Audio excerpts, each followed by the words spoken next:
Mike, your first day in office, what are your plans? Vance recently sat down with District Attorney-elect Michael McMahon at the King's Arms Diner in West Brighton. McMahon outlined some plans for the DA's office come January and talked about various issues, including the island's drug problem, as well as adding additional criminal court judges. I think my approach to the office is that, yes, we have to be reactive to the things that the police department brings us, but we also have to be proactive in terms of not only investigating crime, but also preventing crime. And that's, I think, that's what we really want to begin on day one. The drug epidemic on Staten Island is virtually out of control, or off the charts, let's say. And every time someone dies of a drug overdose, that's not a crime statistic.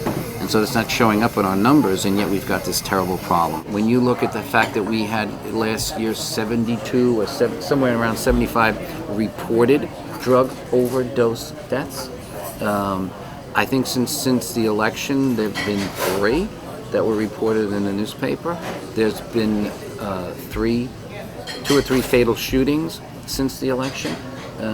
We've got some real problems, and so I think the district attorney's, the reason I ran is because I believe the district attorney's office can do much more in preventing those crimes. And it's my belief every 5th grader on Staten Island should have some drug awareness as part of their education curriculum. As you know, Staten Island only has 2 criminal court judges, and that, if you look at any other jurisdiction, the number of criminal court justices versus the crime numbers versus the population. We're hoping that the courts will add the 3rd judge to the criminal court. Look, I've spoken to our city council members, and when we have a presentation that we make, that we lay out the numbers, we show the history, we show the workload, we show the caseload.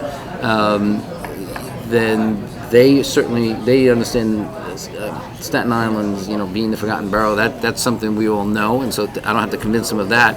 We show them the numbers, then they're also on board, so they're going to help us as well. And we'll also go talk to the relevant committee chairs in the council as well. So we've started that process, and we're continuing it, and I think we'll make it happen.